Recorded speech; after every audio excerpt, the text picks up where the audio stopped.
Good morning, Abarigani, Hotep, Jumbo.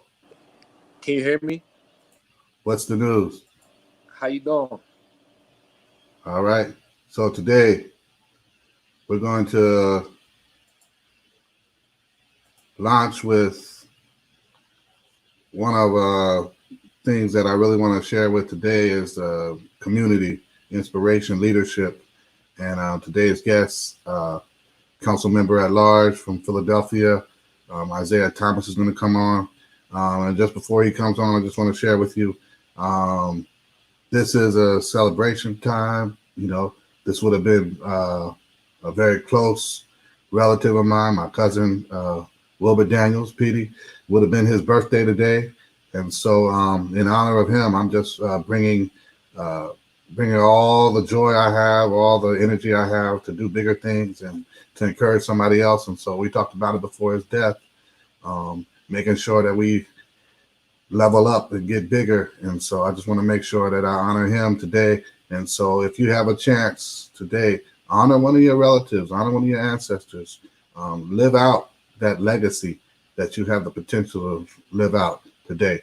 And so without further ado, I want to bring up a guest, a brother beloved, all the way from Philadelphia.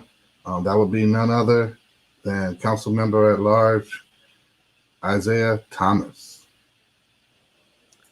What's going on, brother? How are you? Hey, I'm good, man. I'm so blessed to, just have you come on, man. I'm excited, man. I was excited to see that you ran and did not give up. You know what I mean?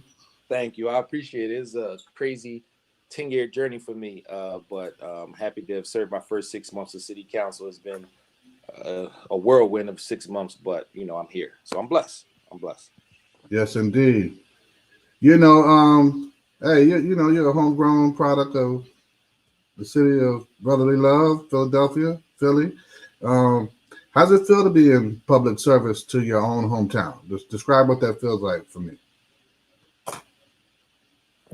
I mean, it has its good days and its bad, especially when you're looking at operating in the middle of a pandemic. And so I am proud of my accomplishments. I know, my parents are super proud of me.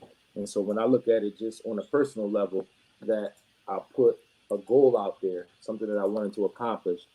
And even though it took me a long time, I was able to accomplish the goal. So just on a personal life perspective, to be able to say that this is what I want to do and this is a dream, and then for that dream to come true, just kind of speaks to that, idea of what you were told when you were a kid, that, you could do things if you put your mind to it. So it seems remedial, but honestly, it means a lot to me.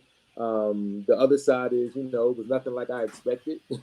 So, Yeah. now that I'm here, it's a rude awakening to say the least. And that was before the pandemic.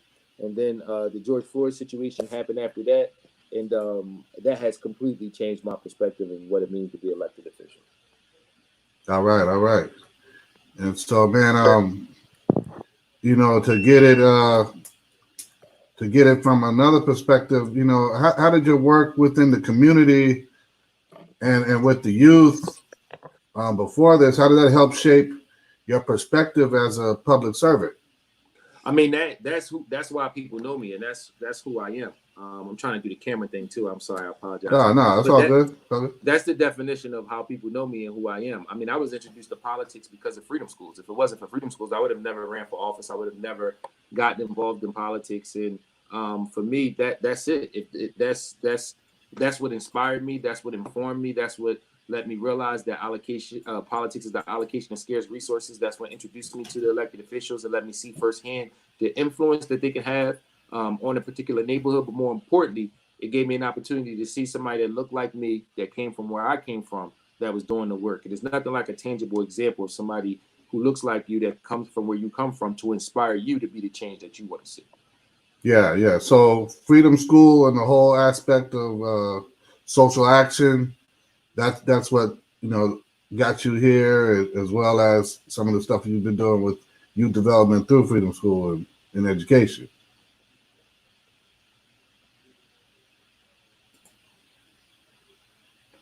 You're muted, man. My bad, bro.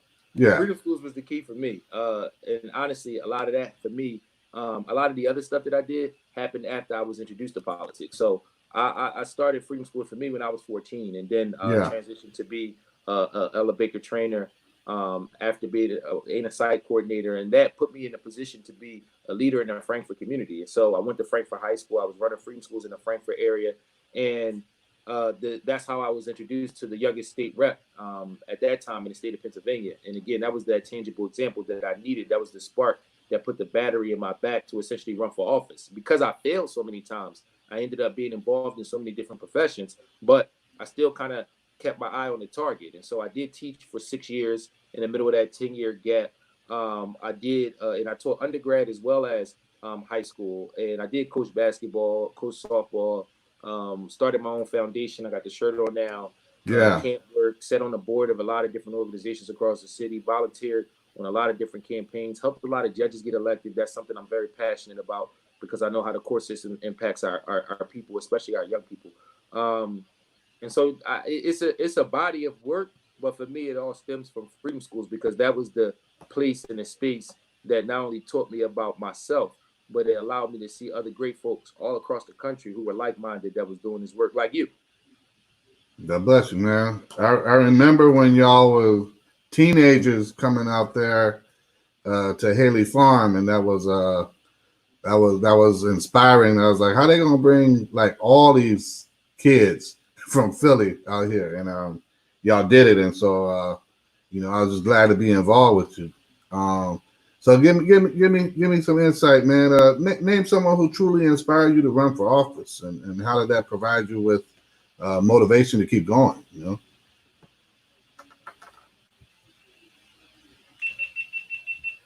muted, bro. My bad. I'm sorry. We just gotta get better. First person that inspired me was Tony Pete, and Tony Pete was a young state rep here in the city of Philadelphia. Somebody who I spent a good amount of time working for, and Tony is the person who put the battery in my back. And again, he was from the same neighborhood I was from, and I watched him with nothing but a high school diploma be one of the most intelligent, brilliant legislators that I had the opportunity to see. And that's that.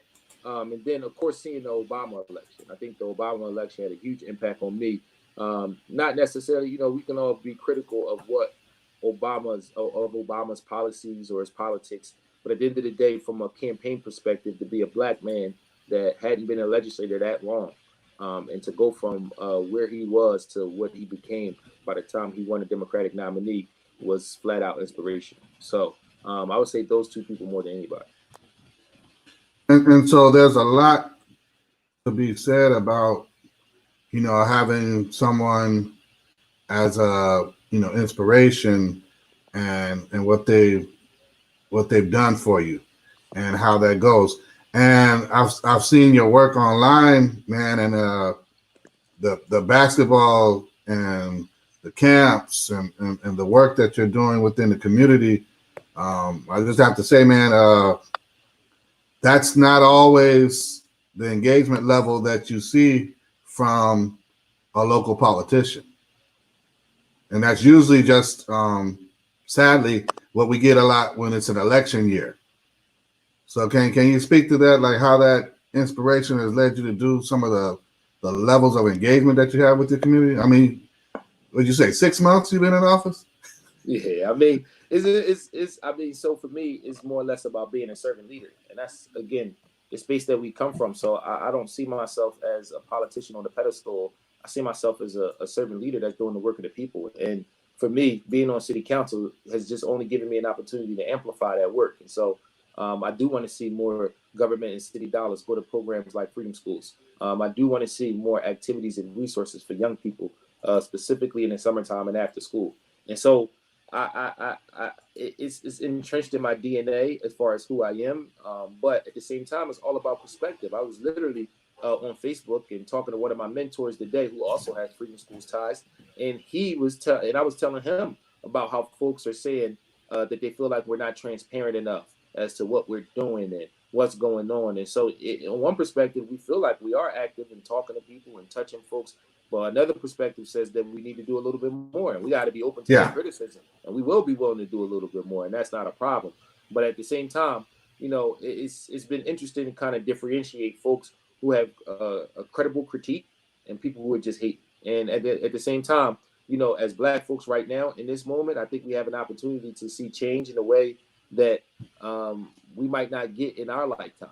And I think if we don't seize this moment and this opportunity, it will look back and regret the fact that we let it pass without any real change. So certain folks and certain conversations that I might not have engaged in before because I thought we might know that there's some ill intent. I think right now we even have to turn the cheek to that.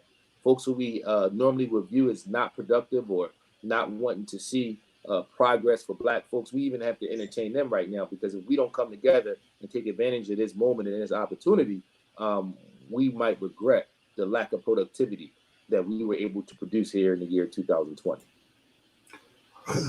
All right, man, and I really have to say this, with both of us being sports fans and basketball meaning a lot to both of us. I know it's in your DNA, the whole thing. You can't go but so long without a round ball. How would you compare the pace of politics to basketball and sports? How would you compare the pace you've been able to engage in with politics to that? I mean, so for me, I think the pace is slower in a sense of like, when you're in sports and you're in the season, it goes like that. In politics, I think it's more of a crawl, not just in the sense of trying to get stuff done, but just in the sense of how your days go, because there's so much that happens throughout the course of a day. What I do think is very comparable is the idea of being on a team. And when you are in sports, that's the ultimate space for team. But to be honest with you, when you're in a legislative branch of government, if it's working the right way, that too is a team. And you got to be a team player to put yourself in a position to be able to pass the laws that you think are best for people, because everybody's not going to agree with you, right? Just like some people think you should run this play, some people think you should throw this pass, some people think you should go screen and roll, some people think you should go ISO. But if you're going to convince people that what you suggest is the right way on a certain level, you got to be a team player. You got to be able to communicate your opinion in an effective way and to get them to trust that the information that you're giving them is credible. And so I think that one of the reasons I've been able to have some success throughout my first 6 months in city council and to be able to point to some victories is because of that team concept that I come from, along with that servant leadership that's in my DNA. I think it's put me in a position where I've approached it with a lot of humility and with a certain level of focus, specifically looking to get work done. Yeah, well, man, I know you as a fast break floor general, and able to distribute the ball or drive to the hole. How does that feel sometimes when you have to slow down and get into that grind and bring other people along? Oh, it's not easy. And I mean, like you said, I'm used to being the point guard and the floor general, and I'm the sixth man. I'm not the point guard. I'm not the floor general of this team. I'm not the captain of this team. I'm just one player that does have a value and does bring some perspective, but at the same time, I respect the fact that there are Black folks who care about this work just as much as I do, that's been doing this a lot longer than I have, that knows a little bit more than I know as it relates to how you move things and how you get things done. And there's also this side of having thick skin. When you're playing basketball and you looking to produce from the perspective of sports, the results determine people's perspective, right? But in this world, winning is so subjective. Whereas though, who determines what's a win? In the sports world, the score determines the win, right? Yeah. The stats tell us what went well and what didn't go well. Unfortunately, in the world of politics, there is no score because everyone views winning as a different thing, right? So for us, we just passed the budget here in the city of Philadelphia.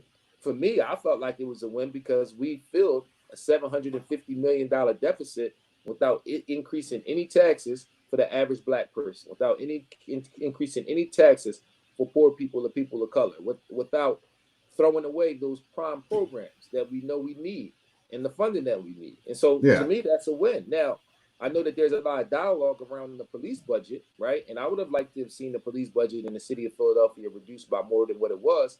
But at the end of the day, I can't throw the whole baby out with the bathwater because I didn't get one simple thing, and I shouldn't say simple. I didn't get one thing that I wanted. Yeah. We did get a lot of things that we want. And to me, that is a win. But unlike sports and politics, wins are so subjective. And someone else says, well, 90% isn't enough. I need 100%. And then baseball is like, wow, that'll be amazing to get anything at Yeah. 100%. And so, that's the fine line as to what we walk in the world of politics. But it's just important to remain focused. And the thing that I'm learning is to have thick skin. And that's where a lot of more of my colleagues, they do a better job than I do as it relates to having thick skin.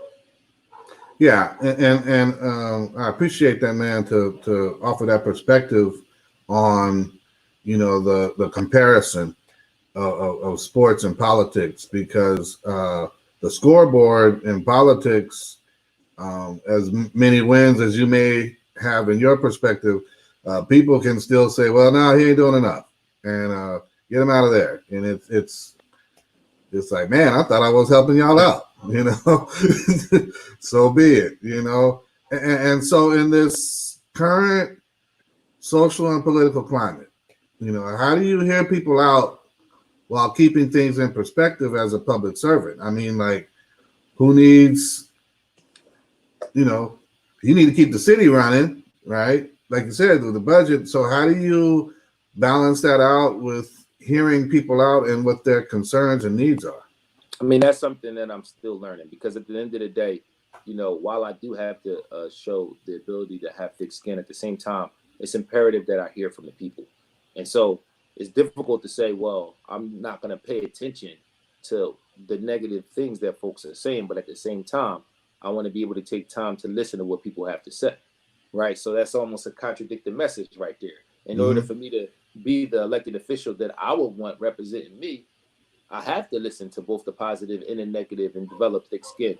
And the hard part is differentiating authentic communication compared to just being troll. Some people want to be, some people have issues and they need help, and we need to help them. That's our job as elected officials. Some people have ideas and suggestions and recommendations. Other people have demands and things they need to see. But then you just got this group of people who just want to either A, see stuff burn, or B, just build their own brand and build their own name based on whatever the popular thing is that people are talking about right now.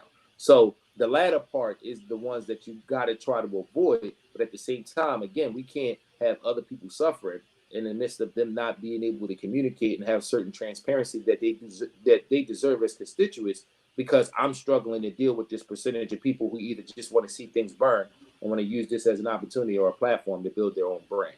So it's been a tough journey for me, but that's the thing I've learned the most over the last 6 months, is to how to receive feedback from constituents while simultaneously dealing with the small percentage who really don't need help and don't want to be productive. Well, man, I commend you, because that's a serious introspective. I mean, to see where you as an individual, not just as a public servant, would need to build yourself up in order to be a better public servant.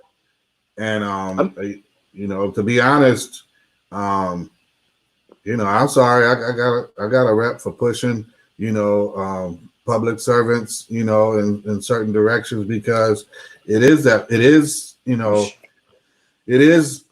there are those issues that sometimes we feel like have fell on silent ears, and can I get your attention?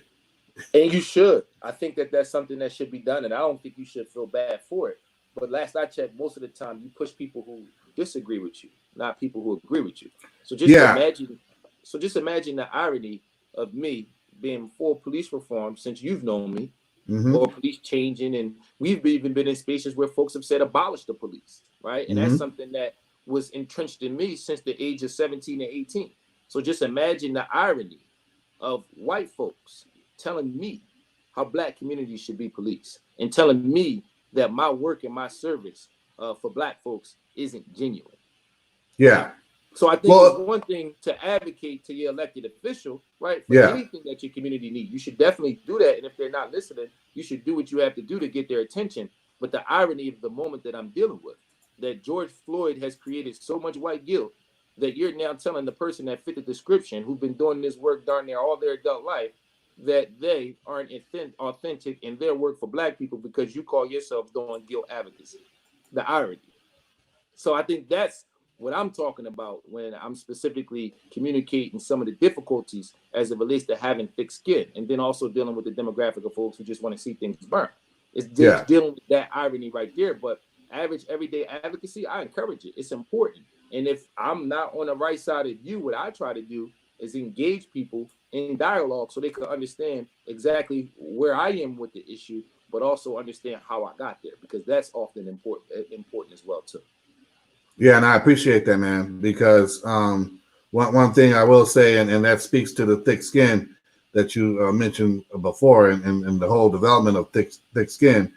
To be honest, there will always be extremists, those that come from the fringe, who no matter where they were when you presented your platforms, no matter where you were when you were, seeking to get on the ballot, they might have been in the bushes or out somewhere else, but now that you're in office, there's a target on you, and that's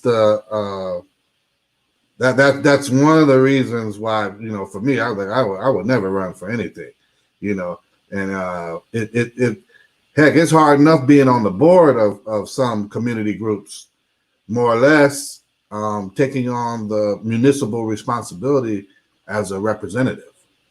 So I commend you for, stepping up and not only holding that position, but also having the perspective to understand that, here's some people that, don't know me, don't know my background, but still feel that they have the right to call me out, And I just got to deal with it. I got to deal with it. But what I will do is I will assure that I encourage Black folks on the ground and Black organizations to recognize that this is their moment, because right now, this moment is about Black folks. And I will push and encourage folks to make sure that they own this space, they communicate what it is that they feel like they need to, and they have the appropriate platforms to be able to do that. So that's my job. That's my part. And I'm going to have the thick skin so I can receive all that information. But at the same time, I'm also going to help, my brothers and sisters that's on the ground, that's doing the work, those that want the help. They know that they can reach out to me so we can push and elevate and do whatever we have to do to make sure that their voices are heard. Well, that's commendable, man, and I appreciate that.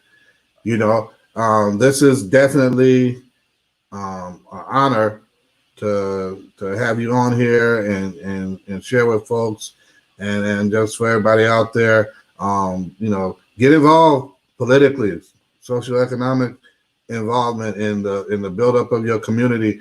Talk to your reps, talk to them. They're people just like you. They're citizens just like you. Talk to them and engage with them. Just like he said, advocate for what you need in your community and for your people. And so if you represent a select group or sector of your community, here it is, someone, a council member at large in a large municipality who is saying, hey, give us the feedback. And so, man, I appreciate it. Listen, I know you are busy as I don't know what, especially now that y'all got a budget rolling and everything else. And I just want to go ahead and get close to wrapping this up. If you had some advice for today's youth about going after their goals, what would you share with them to inspire them today?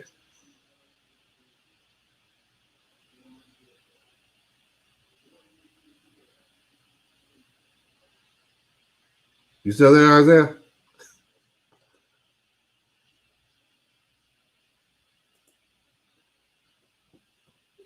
I think he might have froze up on me. Listen, y'all, this is something important, and so I'll hold on till he gets back with us. but definitely we want to make sure that, big goals, big dreams, big ideas. This is something that he said a 10-year journey to get into office. And so amazing that here he is now serving and with the community. And so, Isaiah, we got you back now, right? Sorry about that. I apologize. No problem. I was saying before you got cut off, if you had to offer some advice to today's youth about going after their goals, what would you share today to inspire them to go after that? So for young people, I would say, first of all, if you're any of the young people that's on the ground doing the great work, the civil unrest that we see, I commend you. It's amazing. But outside of that, I just would encourage young people first and foremost to recognize the importance of your network. Always have good people around you. Always have good mentors around you. Always have folks who can help you get access to information and resources. The second thing I would encourage young people is the importance of being organized. It matters a lot more than what you think as far as managing your time, making sure that you're as efficient and productive as possible. The third thing that I always encourage young people is just the importance of patience and perseverance.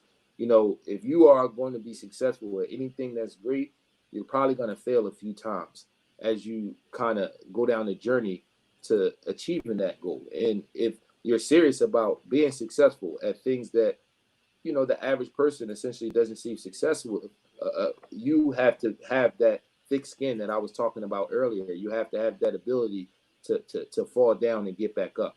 So those would be the three things that I would encourage young people to essentially do and traits to have if they were looking to achieve any type of dream or goal that they set their mind to. Well, man, it's been a blessing to have you on here, man, and I truly appreciate it. I once again commend you for stepping up and not giving up and running for office. And hey, man, 6 months is definitely a season.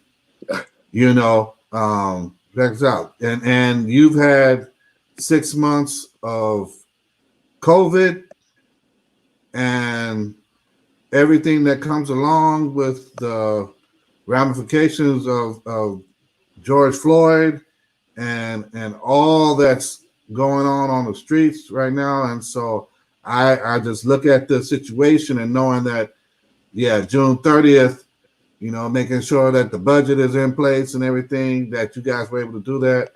Hats off to you. And in my opinion, Philly's blessed to have you. Thank you. I appreciate it. So man, it's it goes back to, like you said, those old Freedom School days, and being in it grassroots and understanding that the voice of the people is more important than any power or leadership that's bestowed upon you. You always got to reach back. And man, I bless you, man, and I really look forward to seeing the fruit of your labor. More so, definitely keep me informed, keep me in the loop. I still get your emails as if I live in a Strawberry Mansion or something out there. You know what I'm saying? A Cheltenham. So I appreciate it, man. It's beautiful. So man, I can't say enough, and I don't say it to enough politicians, but I appreciate you even doing it. So man, bless you. Thank you. I appreciate it. And anytime you want me to come back, talk perspective, talk politics, talk national politics, local politics, it doesn't matter. I'm here. I'm here, and I love the dialogue. And I look up to you. So thank you. Oh man, bless you, brother. And you know what? With that, folks, hey, we're gonna top it off. You have a great day. This has been Council Member at Large from Philadelphia, Isaiah Thomas, giving us some insight and some introspective. And you know what? Have a blessed day. Be better today than you were yesterday, and make a better you out of you. God bless.